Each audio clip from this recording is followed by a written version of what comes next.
It's not the knowledge that there's one God. There were many others even in the Bible who knew it. It's drawing the logical conclusions. As we said before, the Jews are not noted for their piety and their reverence as nearly as much as they're noted for their intelligence. Figure it out. Go for it. God created you with a healthy self-interest. Follow it. But not like your kids. You know better than to let your kids decide what they're going to eat for supper. You're going to ask your kids whether they want to go to the doctor and get another couple of shots? Of course not. You'll drag him there kicking and screaming, knowing that if you leave it up to your kid with his inability to be able to see the larger picture, he'll never do it. And knowing that if you raise him right, he will know when he grows up that the point of life is not to get pain. Not to get pain, to get pleasure. But that pleasure is such a valuable thing. It's something very serious. It's worth planning for. It's worth paying a price in pain in order to get it. You see, many people look at pain as if it's the opposite of pleasure. And that's a big mistake. God created us for pleasure, and yet it takes so much pain. Remember how astonished I was at the first time that I saw the following happen. The rabbi asks the group, can you tell me, what's your name? Brandon? If somebody asked your parents, tell me, what is the greatest source of pleasure that you have in your life? You. Their children. What if the next question they ask your parents, tell me, what is the greatest source of pain in your life?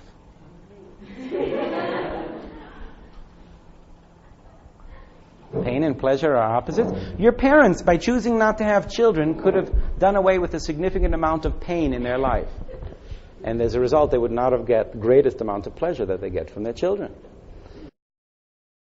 Pain and pleasure are not opposites.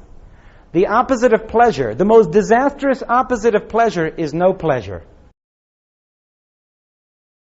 The total negation of the purpose of existence.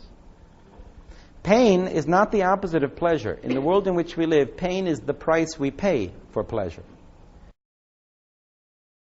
And the point of life is, pay the right price to get the right pleasure. Figure it out. A civilization on the way up is the one that knows pleasure is a serious business and it's worth the price in pain to get it. And they sacrifice and achieve it. You know what the definition of a civilization on the way down is? It's the one that thinks that pleasure is the opposite of pain. They want pleasure, and they try to get it by avoiding pain. The only way you get pleasure is by paying the right price in pain. A civilization that wants pleasure and tries to get it by avoiding pain, they won't get pleasure. And they're getting a little desperate now. They want even more pleasure. And what do? They try to avoid even more pain. Which means they'll get even less pleasure. And so they avoid even more until they destroy themselves totally. And on the ruins of what is left is perhaps built a civilization that learned the lesson, at least temporarily. That, no, they were off. Pleasure is worth paying a price in pain. The Abraham that could come up with this understanding, pleasure is the goal. Connection to God is the way you get it. It has to be, not because we're reverent or because we hope it's so, but because of something you can know. The greatest source of giving and pleasure is this infinite being. You connect to Him by making choices. And the choices you make determine to what extent the relationship exists. And the way you relate most to God is by becoming like Him. So you start off with what's in your interest. You end up by being a giver. The more of a giver you are, the more like God you become. That man is the one who's charged by God with a covenant to change the world. The Jewish people that come from him have already changed the world significantly. But nothing in comparison of what we're going to be accomplishing if and when the Jewish people make the choices necessary to bring the Jewish nation to that threshold that's called the Messianic age. That age where God said, create a certain amount of goodness and God consciousness in the world, and I will give you the Mashiach, which will allow you to continue the job in a much more pleasant way, in a much more obvious way, in a much more clear way. The whole goal of the Jewish nation at the present time, not as individuals. As individuals, our goal is to do whatever is necessary to connect ourselves to God, who's the source of giving and pleasure. But as a nation, we are charged to connect ourselves as a nation to God. Because as a nation, we will not only change ourselves as individuals, we will reach that threshold called the coming of Mashiach, where not only will we be able to change ourselves, but make a difference to the entire world. The God who created the universe did not create Jews, He created humanity. The Jews is that line within humanity that made the choice to connect to God and to keep it going no matter how rough things got. 3,300 years ago, He gave the Jewish people the Torah. But many of the people who were there at Sinai are not among us now as Jews, because somewhere in the last 3,300 years they dropped off. It's not just a one-time effort to receive the Torah. It's a continual process. Those who were there, who dropped off, are gone now. On the other hand, many of us are here whose ancestors were not there at the giving of the Torah. Because God created humanity, not just the Jews. And those elements of humanity who said, I want to be a part of this, at any time in history, 3,300 years ago or last week, can come in and become a part of it. God creates humanity for a purpose. He gives the world the Torah. The Jews accept it. That line of people who keep that Torah. Not a racial group, although it started as such.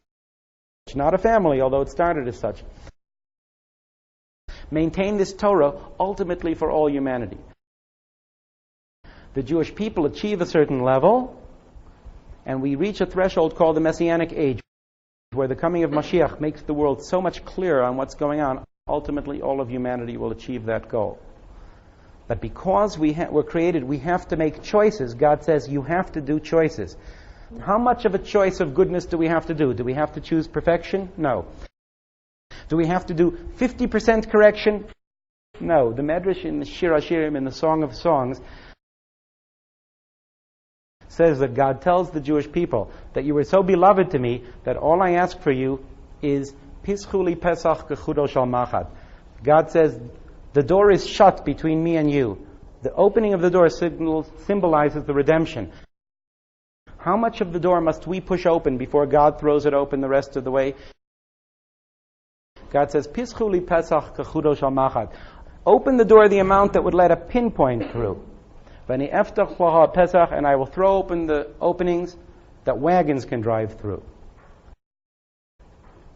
The God who created us said, you have to make choices. You can receive nothing of relationship if you don't make choices. But the concept of the beloved nature of humanity to God is such that He says to the Jewish people, do an amount of tshuva called the opening of a pinpoint, and I'll throw open the doors of the rest of the way.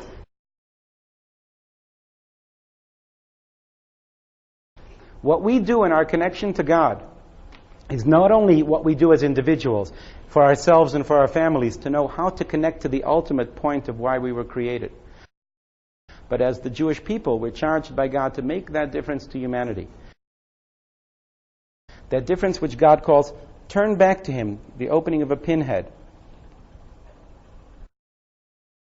Here we are in the middle of a world where on the one hand many Jews are falling out, but on the other hand, the last 10, 15, 20 years of Jewish life have seen what's called a tshuva movement, a movement of people from non-observance to taking the Torah seriously.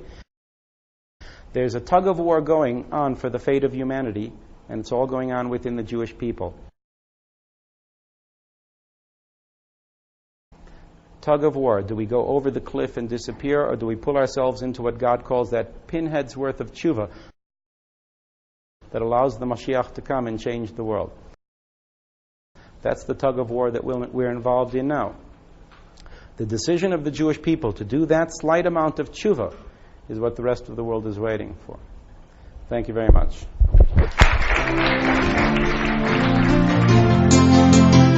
You have been listening to Voices from Jerusalem. For a free cassette catalog in the U.S., call toll-free 1-800-VOICES-3. Our email address is voices@aish.edu. Or write to us at P.O. Box 14149, Jerusalem, Israel.